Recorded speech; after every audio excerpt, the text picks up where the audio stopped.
안녕하세요. 저는 20대 여자입니다. 아직 어리지만 누구보다 드라마틱하게 살아온 제 인생 이야기를 들려드리고 싶어서 이렇게 사연을 보냅니다. 저는 10살 때 부모님이 모두 돌아가셨어요. 부모님은 트럭에 채소를 싣고 돌아다니며 장사를 하셨는데 그 채소 트럭이 빗길에 미끄러져 사고가 나면서 두 분 모두 한날 한시에 세상을 뜨셨습니다. 하늘이 무너져 내릴 정도로 깊은 슬픔에 빠진 저에게 구원의 손길을 내밀어준 사람은 바로 엄마의 하나뿐인 동생인 이모였어요. 지금 생각해보면 이모는 시집도 안 간 25 꽃다운 아가씨였는데 저를 위해서 기꺼이 제 엄마가 되어주었죠. 은영아, 너 한자로 이모 어떻게 쓰는지 알아? 아니, 몰라. 이모에도 어머니 모자가 들어간다? 그러니까 이모도 엄마나 마찬가지야. 정말? 그럼 원래 엄마가 돌아가시면 이모가 엄마가 되는 거야.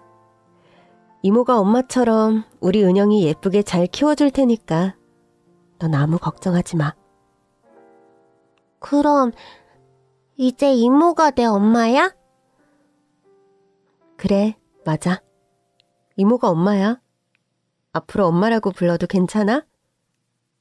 엄마. 그래, 은영아. 은영이 넌 이제부터 내 딸이야. 그렇게 해서 전 이모 손에서 자라게 되었어요. 이모는 절 키우기 위해서 어렵게 들어갔던 대학도 그만두고 회사에 취직했습니다. 아침부터 저녁까지 회사에서 일하고 돌아와 또 집안일까지 하고 저를 돌보는 이모를 보면서 전 어린 마음에 너무 걱정이 되었어요. 10살짜리 꼬마의 눈에도 이모는 너무 힘들어 보였거든요. 전 이모에게 미안한 마음이 들었어요. 그래서 그동안 속으로만 생각해왔던 얘기를 꺼냈습니다. 이모, 생각해봤는데 나 그냥 보육원에 들어갈까?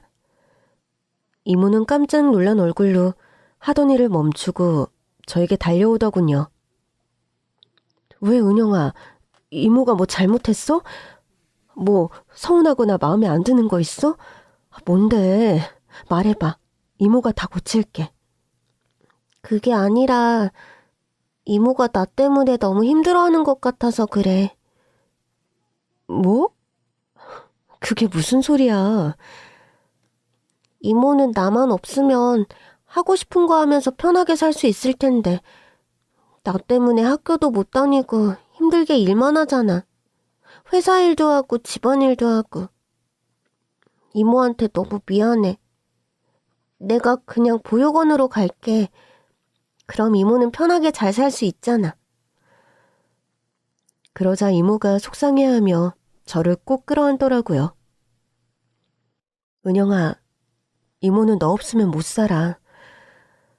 우리 둘은 피를 나눈 혈육이야. 이 세상에 아무도 없이 너랑 나 딱 둘뿐인데 함께 살아야지. 떨어지면 어떡하니? 너 보육원에 보내놓고 이모가 잘 살 수 있을 것 같아? 하늘에 있는 네 엄마한테 아마 엄청 혼날걸? 엄마가 왜 이모를 혼내? 날 두고 간 엄마가 잘못이지 이모가 무슨 잘못이라고. 네 엄마가 보육원에 있을 때부터 이모한테 얼마나 잘해줬는데. 근데 내가 자기 딸을 보육원에 갖다 준다고 하면 엄마가 가만히 있겠니? 엄마와 이모는 사실 보육원에서 함께 자란 고아였어요. 어릴 때 부모님을 잃어버리고 보육원에 맡겨진 뒤로 쭉 서로만 의지하며 살아온 세상 둘도 없는 돈독한 자매였죠. 처음 발견됐을 때 5살이었던 엄마는 자기 이름과 동생 이름은 기억했지만 부모님 이름이나 주소 같은 건 기억을 못했대요. 그래서 결국 보육원에 보내지고 말았죠. 그래도 동생과 헤어지지 않으려고 필사적이었다고 해요. 혹시 누가 동생을 데려갈까봐 잠잘 때도 손을 꼭 잡고 자고 화장실 갈 때도 등에 업고 갔다고 하더라고요. 이모가 30살 되던 무렵에 이모를 입양하겠다고 나선 양부모가 있었는데 엄마가 양부모 될 사람들과 싸워서 입양이 무산된 일도 있었다고 해요. 아이고, 어린 것이 그동안 동생 돌보느라 힘들었지. 아줌마가 네 동생 데려가서 잘 키워줄게. 걱정 마. 제 동생 보호자는 저예요. 제 허락 없이는 절대로 제 동생 못 데려가요. 우리는 너한테서 동생을 뺏어가려는 게 아니야. 네 동생의 엄마 아빠가 돼주려는 거야. 아니요. 제 동생은 엄마 아빠가 있어요. 그러니까 입양 가면 안 된다고요. 아유, 참. 아유, 어린 게 독하기도 하다. 다른 고아들은 입양해준다고 하면 고마워서 절이라도 할 판인데 얘는 사정을 해도 필요 없다고 하니 정말 별종이네. 우리는 고아가 아니에요. 엄마 아빠를 잃어버린 것뿐이에요. 여기서 기다리면 진짜 부모님이 우리를 찾으러 오실 거예요. 아니, 솔직히 말해서 너희 부모가 너희를 잃어버린 건지 그냥 버린 건지 네가 어떻게 아니? 10살이 다 되도록 나타나지도 않는데 찾으려고 했으면 벌써 찾았겠지. 안 그래? 아줌마가 뭘 한다고 그딴 소리를 해요? 우리 엄마 아빠에 대해서 뭘 하냐고요. 아우 무서워. 불쌍한 애들 데려다 좋은 일 좀 시켜주려고 했더니 도저히 안 되겠네. 이렇게 독한 기집애는 처음 본다 진짜. 그러게. 주신도 모르는 고아를 데려다 키우는 거 아니라더니 그 말이 맞나 봐요. 그만 갑시다 여보. 엄마는 악착같이 버텨서 어린 이모와 헤어지지 않았고 성인이 된 다음에 둘이 함께 보육원을 나왔습니다. 그리고 이모를 키우기 위해 채소 노점상을 시작했어요. 그러다가 아빠를 만나서 나를 낳고 본격적으로 채소 트럭 장사를 시작하게 됐죠.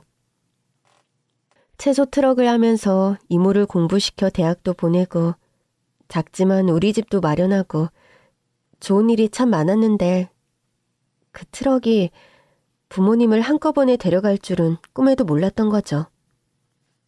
이제 은영이 너는 내가 책임져야 해. 네 엄마한테 은혜 갚아야지. 그러니까 딴 생각하지 말고 공부만 열심히 해. 알았니? 한 번만 더 보육원 소리 하면 이모 진짜 화낸다. 미안해, 이모. 앞으로 보육원 간다는 얘기 다시는 안 할게. 중학교에 입학할 무렵에 이모가 직장을 옮기면서 저와 이모는 다른 도시로 이사를 오게 되었는데요. 그때부터 전 밖에서는 이모를 엄마라고 부르기 시작했어요. 다른 아이들 눈에 엄마 없는 애로 비치는 게 너무 싫었거든요. 심지어 엄마 없다고 놀리는 애도 있었어요. 친구들이 넌 왜 엄마가 없고 이모만 있어? 하고 물을 때마다 어린 마음에 상처를 많이 받았어요. 왜 엄마 없냐는 말이 그렇게 듣기 싫더라고요.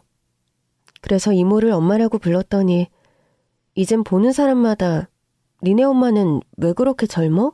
하고 물어보는 거예요. 그도 그럴 것이 이모와 전 고작 15살 차이밖에 안 났거든요. 저와 이모가 지나가면 뒤에서 동네 사람들이 수군대는 소리가 들릴 때도 있었어요. 저 여자가 엄마라고? 설마 손도 안 돼 보이는데 도대체 몇 살 때 애를 낳았다는 거야. 하여간 요즘 애들 발랑 까져서 큰일이야. 아빠는? 애 아빠는 없어? 미혼모래 미혼모. 정말 기가 찰 노릇이었어요.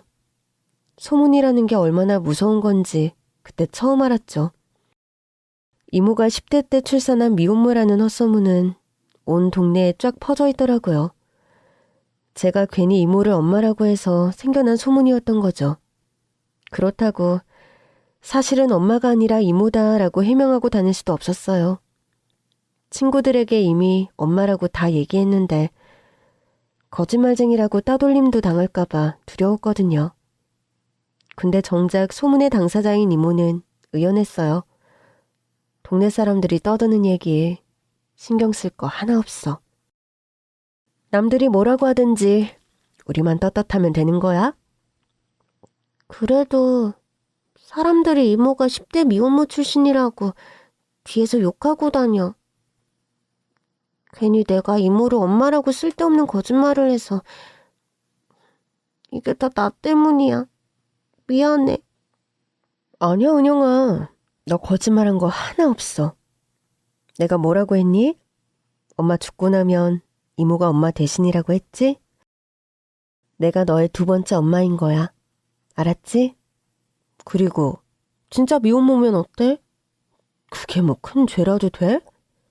남들 하는 말에 일일이 반응하고 휘둘릴 필요 없어. 우리는 우리 인생 살기도 바쁘잖아. 안 그래? 그때 이모에게는 사랑하는 사람이 있었어요. 이모와 같은 회사에 다니는 서글서글하고 인상이 좋은 남자였는데 곧 이모와 결혼할 거라고 하더라고요.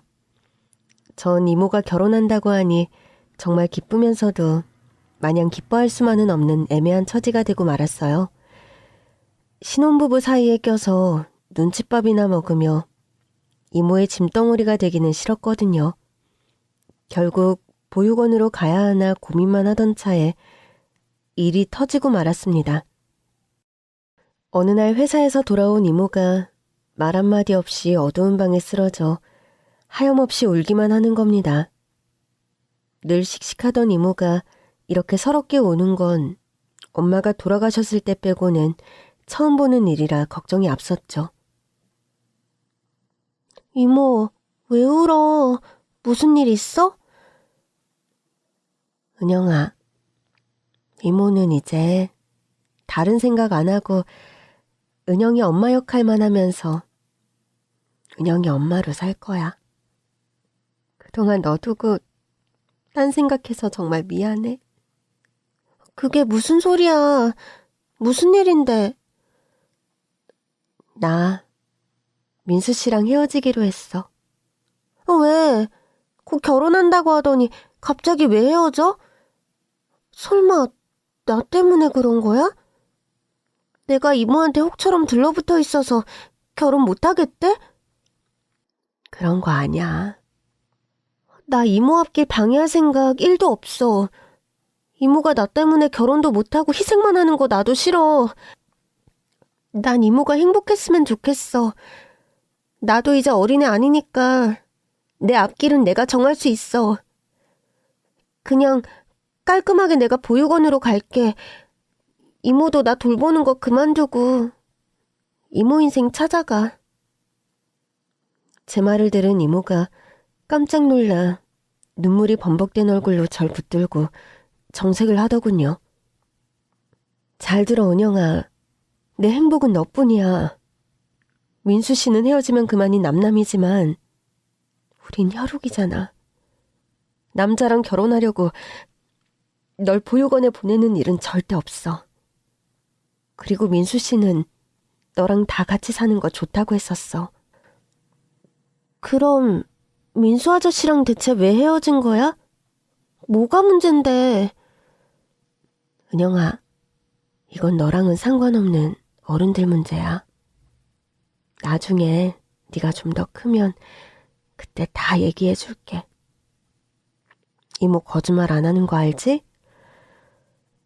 이모는 헤어진 이유가 나 때문은 아니라고 하면서도 진짜 이유는 절대 말해주지 않았어요. 때가 되면 저절로 알게 될 거라는 애매모호한 말만 계속했죠. 1년간 지속됐던 이모의 처음이자 마지막 연애는 이렇게 허무하게 끝이 났습니다. 그리고 그날 이후로 이모가 연애를 하거나 남자 얘기를 하는 건 단 한 번도 보지 못했어요. 오직 저만 바라보고 저에게만 온갖 정성을 쏟았죠. 이모는 늘 입버릇처럼 말했어요. 우리 엄마가 이해된다고요. 은영아, 나 울 언니가 왜 그렇게 공부해라, 대학 가라, 노래를 불렀는지 이제 조금은 알 것 같아. 왜? 뭔데? 날 자기처럼 살게 하고 싶지 않았던 거지. 자기는 채소 장사하면서 고생해도 나는 자기보다 좀 더 잘 살려고. 은영아, 이모도 그 마음이랑 똑같아. 널 나처럼 살게 하고 싶진 않아. 이모야 어쩔 수 없이 학교를 관뒀지만 너만은 제대로 대학 나와서 전문적인 직업을 가졌으면 좋겠어. 너도 알잖니. 우리처럼 가진 거 하나 없는 흑수저들이 그나마 성공하려면 공부 열심히 해서 좋은 대학교 나오는 방법밖에 없다는 거. 그러니까 열심히 공부해서 꼭 대학에 가야 된다. 이모 소원은 우리 은영이가 대한민국 최고 대학에 들어가는 것뿐이야. 저는 그때부터 눈에 불을 켜고 오직 공부에만 전념했어요. 절 위해서 청춘을 바친 이모의 소원을 이뤄주고 싶었거든요. 빠듯한 살림살이에도 이모는 회사가 끝나면 편의점이나 청소, 설거지 같은 아르바이트를 닥치는 대로 하면서 제 학원비와 책값을 벌었어요. 절 공부시키려고 쉴 틈도 없이 투잡 쓰리잡을 뛰는 이모를 보며 저는 더 열심히 공부할 수밖에 없었죠. 고생하는 이모에게 죄송해서라도 딴 생각은 할 수 없더라고요. 그렇게 중학교 3학년, 고등학교 3학년, 6년의 세월 동안 정말 미친 듯이 공부만 한 저는 드디어 이모가 그토록 바라던 우리나라 최고 대학에 합격하게 되었습니다. 이모, 나 합격이야, 합격. 뭐? 정말? 우리 은영이가 서울대에 합격했단 말이니? 진짜라니까. 장하다, 내 딸. 정말 장해. 태어나서 이렇게 기쁜 순간이 또 있었을까요? 이모와 저는 서로를 껴안고 팔짝팔짝 뛰었어요. 저의 유일한 가족이자 하나뿐인 혈육이자 친구이자 엄마인 우리 이모와 함께 인생 최고의 기쁨을 만끽했습니다. 제 눈앞에 이모와 함께하는 행복한 미래가 펼쳐졌어요. 꼭 성공해서 고생 많은 우리 이모 호강시켜주자 다짐했죠. 이모, 그동안 고생 많았어요. 이게 다 이모 덕분이야. 내가 뭐 한 게 있다고. 공부하느라 우리 딸이 고생 많았지. 그동안 정말 힘들었지. 이젠 진짜 고생 끝. 행복 시작이다. 이모, 아니 엄마, 정말 감사합니다. 나 이렇게 잘 키워줘서 너무 감사해요. 너냐? 반듯하게 잘 커줘서 내가 고맙지. 하늘에 있는 네 진짜 엄마도 얼마나 좋아하겠니?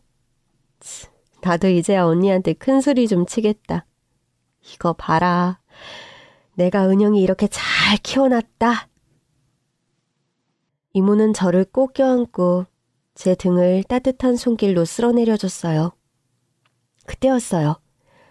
절 끌어안고 있던 이모의 팔에 스르르 힘이 빠지면서 갑자기 아래로 축 처지는 겁니다. 저는 다급히 이모를 불렀어요. 이모. 은영아. 내가 왜 이러지? 몸이 좀 이상하네. 이모는 그대로 주저앉더니 정신을 잃고 쓰러지고 말았습니다. 이모, 눈 좀 떠봐, 이모. 전 서둘러 쓰러진 이모를 부축해서 집 근처에 있는 병원으로 달려갔습니다. 그때 어떻게 이모를 둘러엎고 무슨 정신으로 응급실까지 뛰었는지 기억이 하나도 나지 않아요. 그냥 이모를 살려야 한다는 생각만으로 어찌어찌 응급실에 도착한 것 같습니다. 다행히도 응급실에 도착한 이모는 응급처치를 받고 곧 정신을 차렸어요. 이모, 정신이 들어? 여기 병원이니?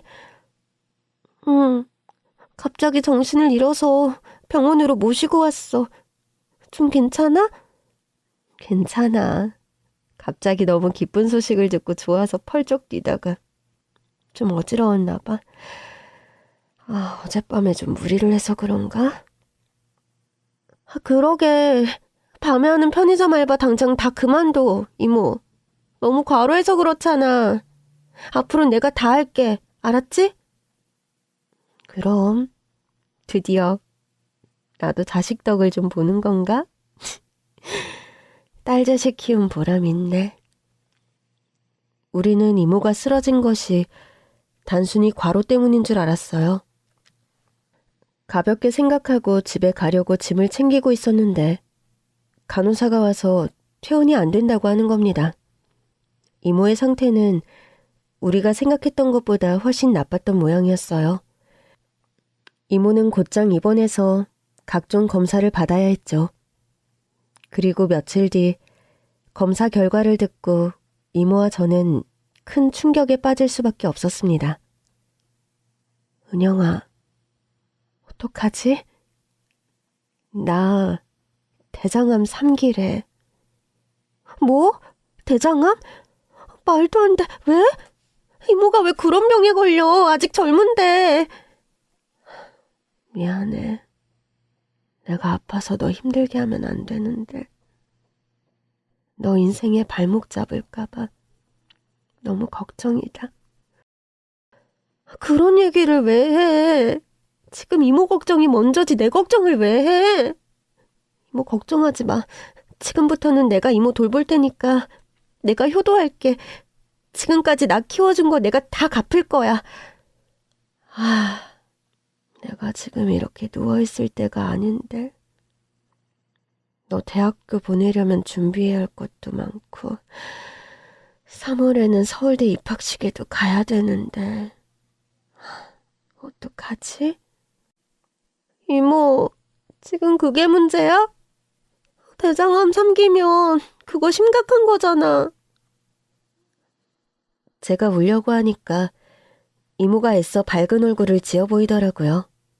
에이, 괜찮아. 나 안 죽어. 아직 아픈 것도 별로 없고 의사 선생님이 다른 곳으로 전이도 안 됐대. 그러니까 항암 치료 잘 받으면 금방 나을 거야.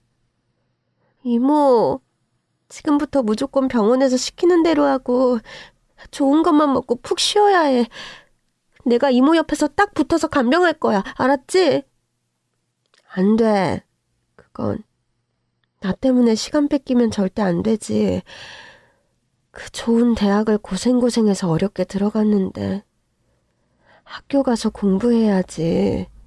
대학 생활도 좀 즐기고. 이모는 간병 필요 없으니까 걱정 말고 네 할 일이나 해. 그런 말이 어딨어. 나한테 제일 중요한 건 이모야. 내가 이모 병 꼭 고쳐줄 거야. 전 너무 마음이 아팠어요. 저 때문에 시집도 못 가고 갖은 고생을 하며 엄마 노릇이나 하다가 몹쓸 병까지 얻은 우리 이모 인생이 너무 가여웠거든요. 저도 이젠 다 커서 대학까지 들어갔으니 지금부터는 이모도 좀 편하게 이모 인생 즐기면서 살면 좋겠다 싶었는데 35, 젊은 나이에 대장암이라니 왜 이런 비극이 자꾸 우리에게만 일어날까요? 전 완전히 절망의 구렁텅이에 빠진 기분이었어요. 하지만 슬퍼만 하고 있을 수도 없었습니다. 우리 형편에 당장 이모 병원비도 빠듯한 상황이었거든요. 전 돈을 벌기 위해 아르바이트를 시작했습니다. 일이 힘든 건 저에게 문제가 되지 않았어요. 무조건 돈을 많이 주는 일을 찾다 보니 이삿짐 옮기는 일이 괜찮을 것 같더라고요. 반나절 정도 일하는데 일당도 10만 원이나 주고 남자들은 큰 가구나 냉장고를 옮겨야 해서 힘들지만 여자들은 주방 살림이나 옷 정리 같은 걸 하기 때문에 그렇게 힘들지 않다는 말을 듣고 당장 일을 시작하기로 했죠. 작업반장 아주머니를 따라 이사 나갈 집 살림살이를 신문지로 싸서 상자에 차곡차곡 담았습니다. 상자가 가득 차면 짊어지고 가서 트럭에 싣는 일도 했죠. 상자가 어깨를 짓누르는 기분이었지만 아픈 이모를 생각하면서 꾹 참았어요. 아무리 이삿짐이 무겁다고 한들 이모의 인생을 짓누르는 병마의 고통보다 더 무거울 리는 없었으니까요. 어린 나이에 힘든 일을 하는 제가 신기한지 작업반장 아주머니가 점심을 먹으면서 이것저것 물어보시더군요. 아직 어린 것 같은데. 학생 맞지? 네, 이번에 고등학교 졸업하고 대학 가요. 근데 왜 이런 힘든 일을 하러 나왔어? 대학 등록금 벌러 나온 거야? 그건 아니고 이모 수술비 때문에요. 엄마 대신에 절 키워주신 이모인데 지금 많이 아프시거든요. 아유, 어린 학생이 기특하기도 하지. 가만히 있어보자. 내가 뭐 도와줄 건 없고? 아, 혹시 내일 시간 돼? 내일요? 시간은 되는데 무슨 일이세요? 아유, 잘 됐네. 내일 성북동에서 아주 부잣집 이사가 한 건 있거든. 비싼 물건이 워낙 많아서 초보자들은 원래 안 데려가는데 우리 학생은 착하고 또 손도 야무지니까 내가 특별히 데려가 줄게. 일당도 보통 이사보다 두세 배는 더 쳐줄 거야. 정말요? 신경 써주셔서 감사합니다. 어려운 사람들끼리 서로 돕고 살아야지. 안 그래? 이렇게 해서 전 작업반장 아주머니의 배려로 큰 일당을 벌 수 있는 부잣집 이사에 낄 수 있게 되었습니다. 이삿짐 트럭이 성북동에 도착하고 차에 내리니 영화에서나 보던 대저택이 눈앞에 펼쳐졌어요. 높고 육중한 철제대문이 열리자 푸른 잔디가 깔린 커다란 정원이 나오더군요. 정원 한편에 놓인 돌멩이 하나, 나무 한 그루까지 전부 고급스러운 분위기를 내뿜고 있었어요. 이삿짐 아르바이트 일이 아니었다면 저 따위는 이런 부잣집에 한 발짝도 들여놓을 일이 없었겠죠. 우와, 여기 무슨 공원 같아요. 이런 집은 진짜 태어나서 처음 보네요. 벌써 감탄하기는 이르지. 집 안에 들어가면 입이 떡 벌어져. 말도 안 나올걸? 암튼 너 오늘 진짜 조심해야 된다. 실수로 뭐라도 하나 깨뜨리면 일당 날아가는 건 문제도 아니야. 일당이 뭐냐? 한 달치 월급으로도 어림없는 물건들을 천지니까 조심 또 조심해. 알았지? 작업반장 아주머니 말에 전 잔뜩 긴장했죠. 집안에 얼마나 비싼 게 많길래 한 달치 월급으로도 어림없다는 건지 일생을 빠듯하게 살아온 저로서는 상상도 되지 않더군요. 조심스럽게 집안 내부로 들어가자 아주머니 말씀대로 어마어마한 광경이 펼쳐졌어요. 전 가정집 거실이 그렇게 클 수 있다는 사실을 처음 알았어요. 그 집 거실은 이모랑 제가 살고 있는 아파트 전체 면적보다도 훨씬 넓었는데 인테리어 잡지에서나 보던 값비싼 디자이너의 작품들이 거실 곳곳에 놓여 있더군요. 두리번거리며 걷다가 바닥에 놓인 쓰레기통을 살짝 발로 건드렸는데 같이 오신 작업자분들이 다 같이 화들짝 놀라면서 나무라는 겁니다. 어이 신참, 조심 좀 해. 그 쓰레기통만 200이 넘어. 예? 200? 쓰레기통이 200만 원이라고요? 보기엔 평범한 일반 쓰레기통이었는데 왜 가격이 200만 원이 넘는다는 건지 도무지 이해조차 가지 않더군요. 전 한 달 내내 힘든 일을 해도 200만 원 벌기가 힘든데 내 몸값이 이 쓰레기통보다도 못한 건가 싶어 자괴감이 들었습니다. 도대체 이런 집에 사는 사람들은 어떤 사람들인지 궁금해졌어요. 저와는 태생부터 완전 다른 사람들이겠죠? 작업은 거실부터 진행되었어요. 반장 아주머니와 제가 값비싼 장식품들을 에어캡 포장지로 꼼꼼히 싸는 동안 남자 작업자들은 디자이너 브랜드의 의자며 대리석 테이블과 소파 같은 고가의 가구들을 포장하기 시작했습니다.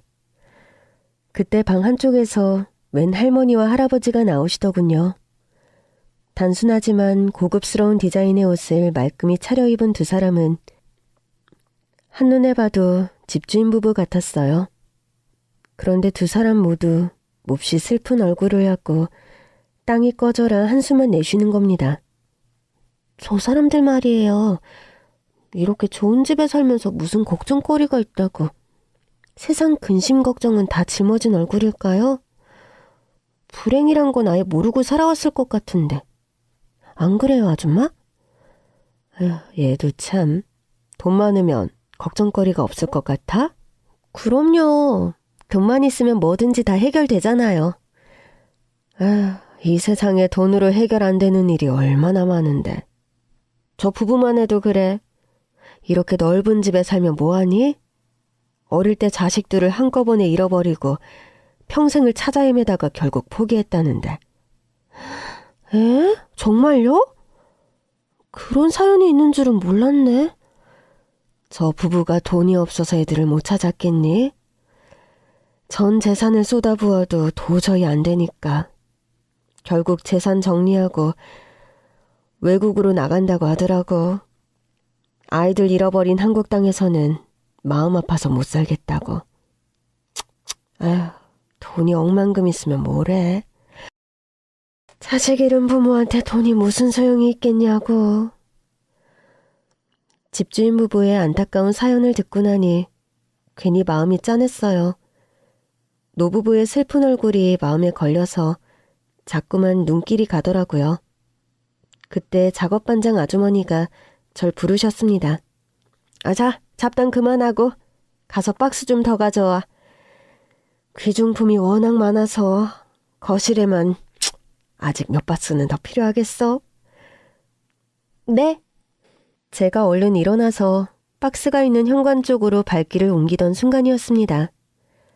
남자 작업자분이 포장하려고 벽에 섰대어 비스듬히 세워둔 커다란 액자에 그만 제 발이 걸리고 말았어요. 그 액자에는 어떤 유명한 화가가 그린 추상화가 표구되어 있었는데 액자가 넘어지면서 그림을 덮고 있던 유리가 와장창 깨져버린 것입니다. 어떡하지? 이거 얼마짜리지? 전 사고가 정지된 사람처럼 머릿속이 하얗게 되고 정신이 아득해지면서 아무 생각도 나지 않았어요. 그저 얼마를 물어줘야 하나 그 걱정만 되더라고요. 그때 갑자기 집주인 할아버지가 깜짝 놀라 달려오는 겁니다. 깨지는 소리를 듣고 놀라서 달려오시는 게 이 액자를 많이도 아끼셨던 모양이에요.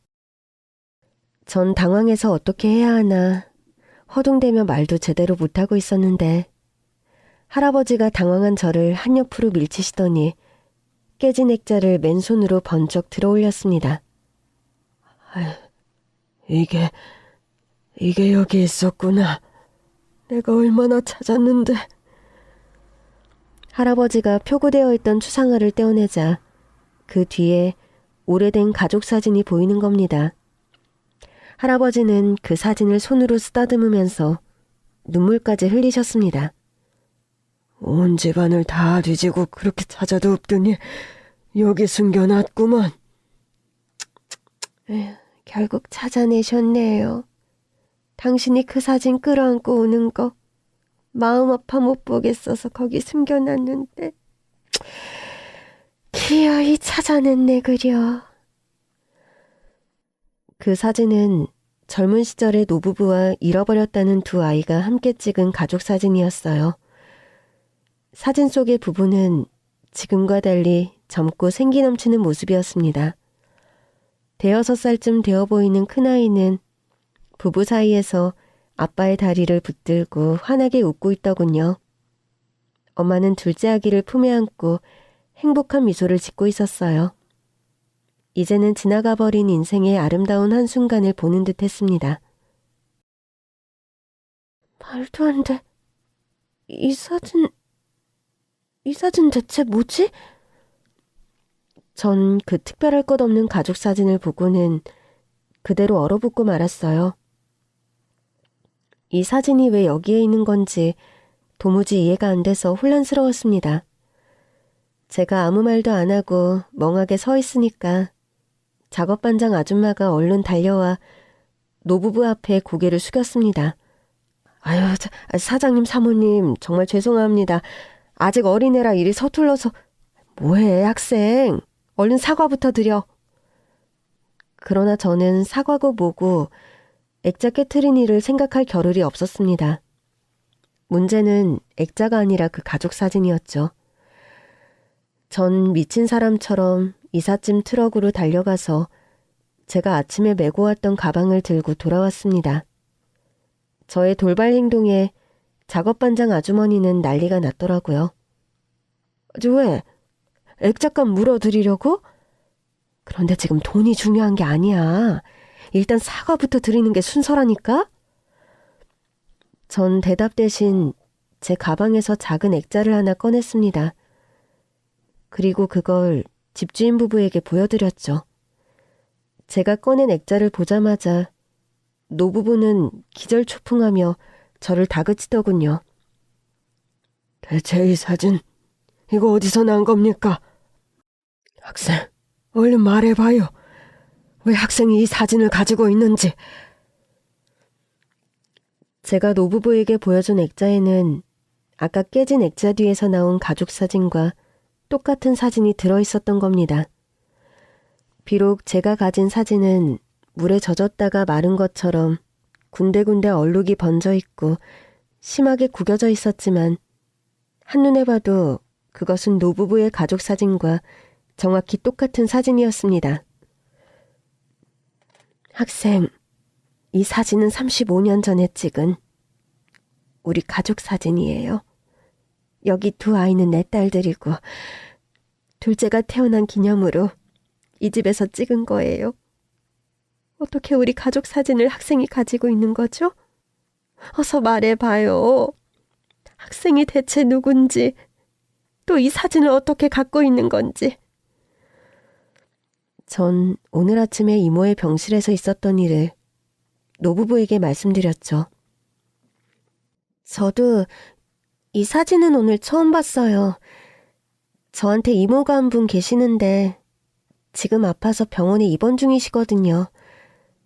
이모가 아침에 이걸 가져다 달라고 하셔서 챙겨둔 거예요. 아침 상황 회상. 은영아, 너 내 심부름 하나 해줄 수 있어? 응, 뭔데? 이따 올 때 내 방 책상 3번째 서랍에 든 사진 액자 좀 갖다 줄래? 무슨 사진인데 그래? 언니랑 내가 발견됐을 때 가지고 있던 사진이야. 언니랑 나랑 엄마 아빠가 같이 찍은 가족 사진. 보육원에서 힘들 때마다 언니랑 그 사진 보면서 다시 힘을 냈었거든. 그런 사진이 있었어? 난 못 봤는데? 언니가 그랬어. 이렇게 가족 사진을 우리한테 준 걸 보면 절대로 우릴 버린 건 아니라고. 그 사진을 갖고 기다리고 있으면 엄마 아빠가 꼭 찾으러 올 거랬는데 몸이 안 좋아서 그런가? 오늘따라 그 사진이 너무 보고 싶다.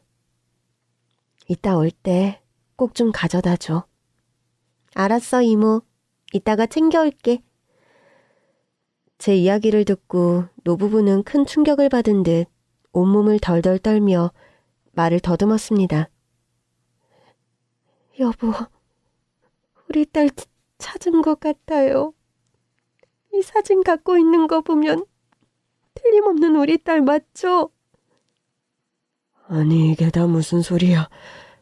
그러니까 우리 애들 다 살아있었다는 얘기잖아. 살아서 이렇게 아이까지 낳았다는 거잖아요. 할머니는 저를 붙들고 끝내 오열하고 말았습니다. 네 엄마가 누구니? 이숙이냐? 미영이냐? 아이고, 우리 애들 살아있구나. 살아있으면 언젠가는 만난다고 하더니 그 말이 진짜구나. 잃어버린 딸들뿐 아니라 이렇게 손녀딸까지 찾았으니 이건 기적이다. 전 태어나서 처음 보는 외할아버지 외할머니께 정식으로 인사를 드렸어요. 왠지 그래야 할 것 같았어요. 처음 뵙겠습니다. 박은영이라고 해요. 저는 두 분의 큰딸인 김미숙의 외동딸입니다. 우리 외할아버지 외할머니라는 얘기를 들어서 그런가 오늘 처음 보는 분들인데도 왠지 낯설지가 않고 오래전부터 알던 사람들처럼 친근하게 느껴졌어요. 두 분에게서 언뜻 엄마랑 이모의 모습도 보이는 것 같았고요. 특히 할머니는 제 기억 속의 엄마 모습과 목소리며 생김새가 거의 흡사했어요. 그래, 네 엄마랑 이모는 지금 어디에 있니? 30년을 넘게 찾아다녔어. 지금 당장 만나야겠다. 잠시만요. 엄마랑 이모를 만나기 전에 두 분이 아셔야 할 이야기가 있어요. 마음의 준비 단단히 하고 들으셔야 해요. 전 엄마가 교통사고를 당해 세상을 떠난 이야기와 이모가 대장암 3기 판정을 받고 입원 중이라는 이야기를 조심스럽게 말씀드렸어요. 그러나 아무리 마음의 준비를 시켜도 30여 년 만에 겨우 찾은 두 딸이 하나는 죽고 하나는 병들었다는 이야기를 담담히 받아들일 수 있는 사람은 없겠죠. 할머니와 할아버지는 결국 맥이 풀려 바닥에 주저앉아 버리시더군요. 어떻게 이런 일을 겨우 만나는가 싶었는데 그 나이는 영영 못 만나게 됐단 말이야? 하늘도 무심하시지. 잃어버린 세월 동안 어디선가 잘 지내고 있기만을 빌고 또 빌었는데 가여운 것을 벌써 데려가 버리시다니. 아이고 미수가 죽은 넋이라도 엄마를 찾아오지 그랬니? 응? 아유 불쌍한 내 새끼. 지금 이러고 있을 때가 아니야. 미영이가 아프다며. 미영이마저 놓치기 전에 저 얼른 갑시다. 예아가 앞장서라. 어서 네 이모 입원해 있다는 병원으로 가자. 그렇게 해서 전 할아버지 할머니를 모시고 이모가 입원해 있는 병원으로 갔습니다. 갑작스러운 이산가족 상봉에 병실은 말 그대로 울음바다가 되고 말았어요. 돌도 안 지난 어린 것을 잃어버렸는데 혼자서 훌쩍 커버렸구나. 언제 이렇게 컸니 우리 아가. 엄마가 미안하다. 어린 널 지켜주지도 못하고 고생하면서 크게 해서 정말 미안해. 이게 다 엄마 잘못이다. 정말 엄마예요? 우리 엄마 맞아요? 언니랑 내가 얼마나 기다렸는데 왜 이제 오셨어요? 언니는 벌써 가고 없다고요? 그래, 우리가 너무 늦게 왔구나. 정말 미안해. 좀 더 빨리 찾았으면 미숙이도 만날 수 있었을 텐데 우리가 너무 늦었어. 미영이라도 만났으니 얼마나 큰 축복인지.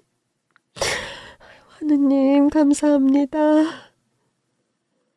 얼마나 고생이 많았으면 이렇게 몹쓸 병까지였고. 가여워서 어떡하나. 그치만 이제 아무 걱정 마라. 아버지가 네 병 싹 낫게 해줄 테니까 당장 내가 잘 아는 곳으로 병원부터 옮기자. 최고의 의료진한테 최고 수준의 치료를 받자. 돈이 얼마가 들든지 아빠가 꼭 고쳐주마. 이제 겨우 만났는데 또 잃어버릴 순 없지. 이모는 그날로 대장암 최고 권위자가 있는 병원의 VIP 병실로 옮겨졌습니다.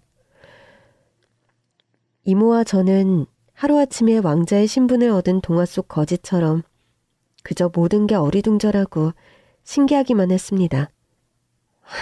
갑자기 VIP 병실이라니. 자고 일어나 보니까 공주가 되어 있는 기분이야. 나한테도 이렇게 부자 부모님이 있었다는 사실이 믿어지니? 나도 마찬가지야, 이모. 난 오늘 병원까지 기사님이 데려다 주셨다고. 예전에 아빠 트럭이나 타봤지. 자가용도 처음 타보는데 기사님이 웬 말이야? 우리 둘은 마주보고 웃다가 결국 울음을 터뜨리고 말았습니다. 네 엄마가 살아있었으면 얼마나 좋았을까? 언니가 부모님을 많이 기다렸는데 우리는 버려진 게 아니라고.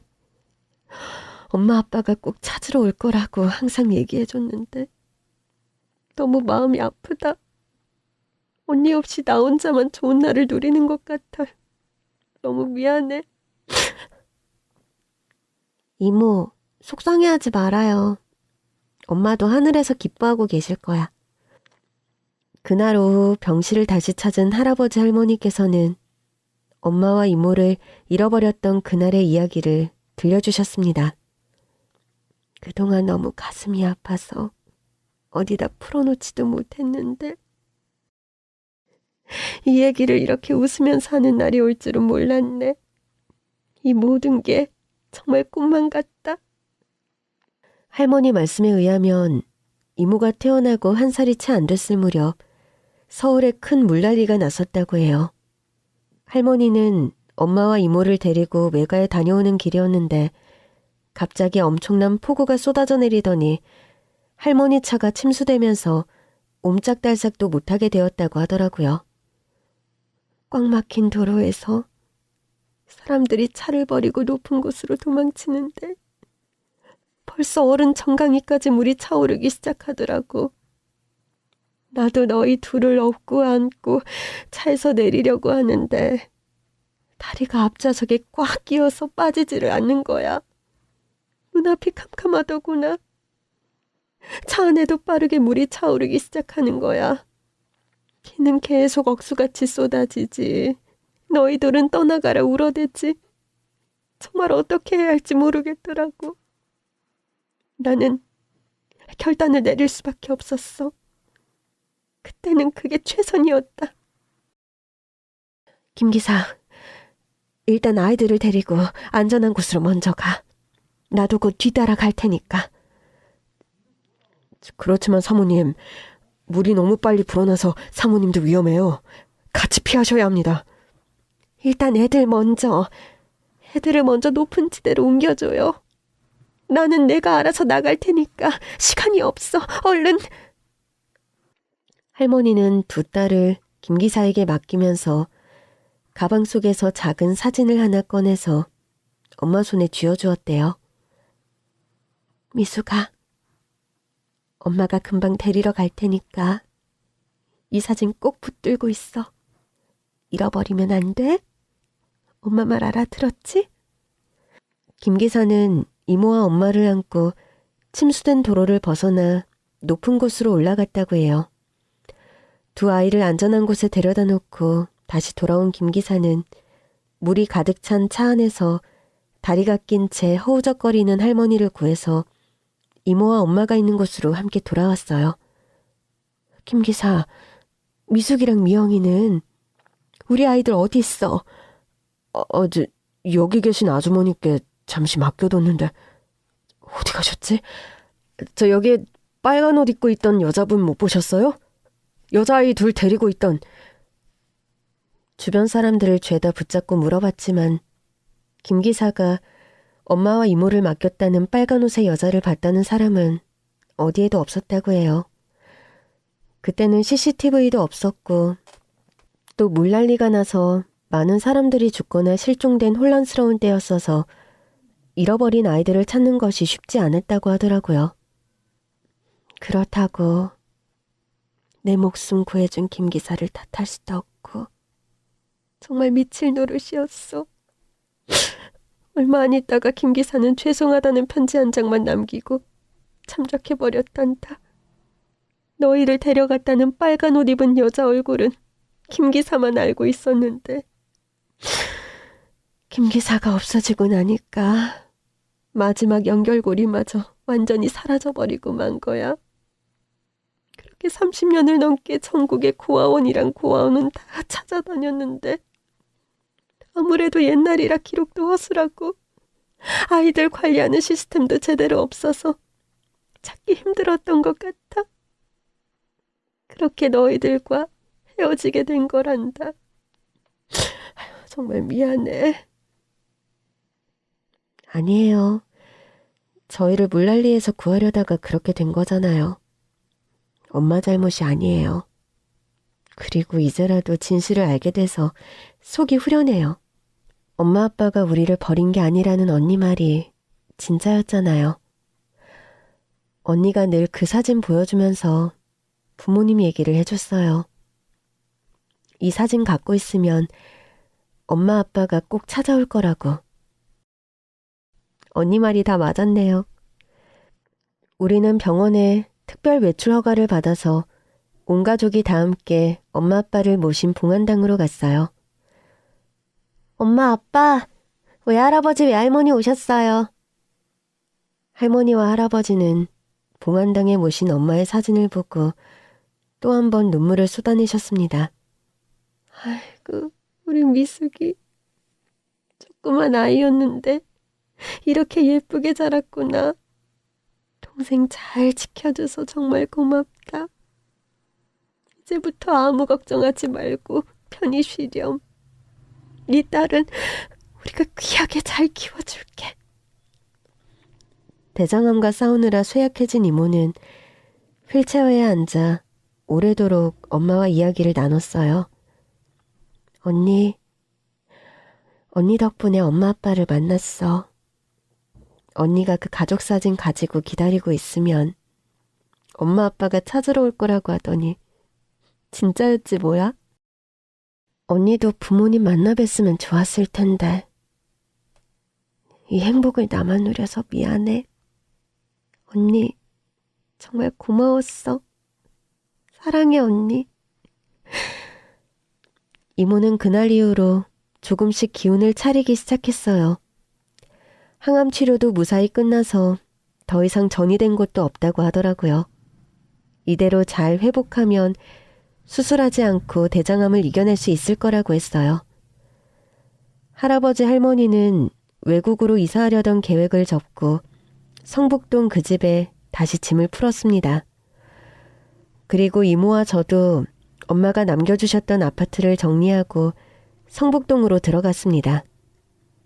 예전에 이 집에서 이삿짐을 싸면서 이런 집에 사는 사람은 나와는 태생부터 다른 사람들일 거라고 생각했는데 제가 이 집의 손녀딸이었다니 이렇게 드라마틱하고 아이러니한 인생이 또 있을까요?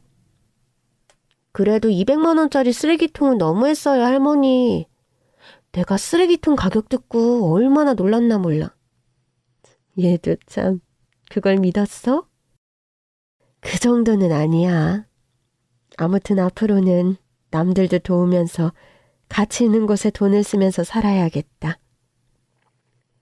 이렇게 큰 복을 받았으니 그 복을 받은 만큼 돌려줘야지. 그런데 우리를 찾아온 복은 여기서 끝이 아니었습니다.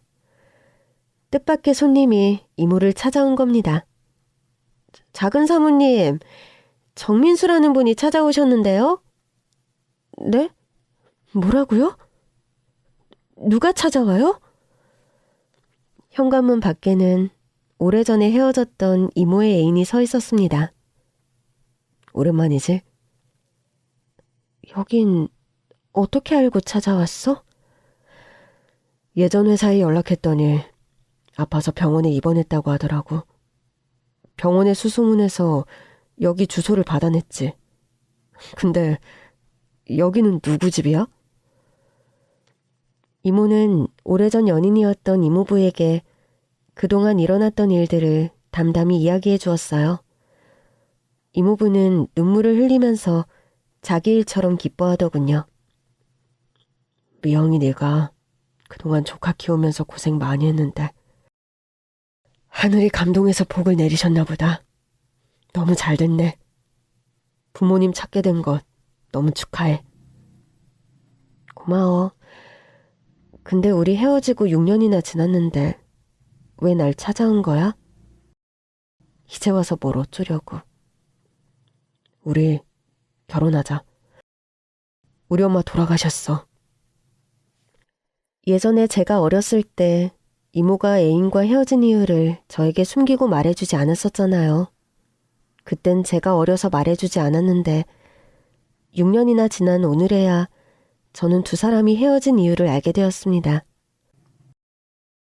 알고 보니 이모부 어머니가 이모와의 결혼을 반대했다고 하더라고요. 중학교 때 애 낳은 미혼모 소문이 퍼진 며느리는 들을 수 없다. 그게 사실이 아니라고 해도 조카 달고 오는 천의 고아 며느리는 내 눈에 흙이 들어가기 전까지는 절대 안 된다고 하셨다니. 두 사람이 헤어진 이유는 결국 저 때문이었네요.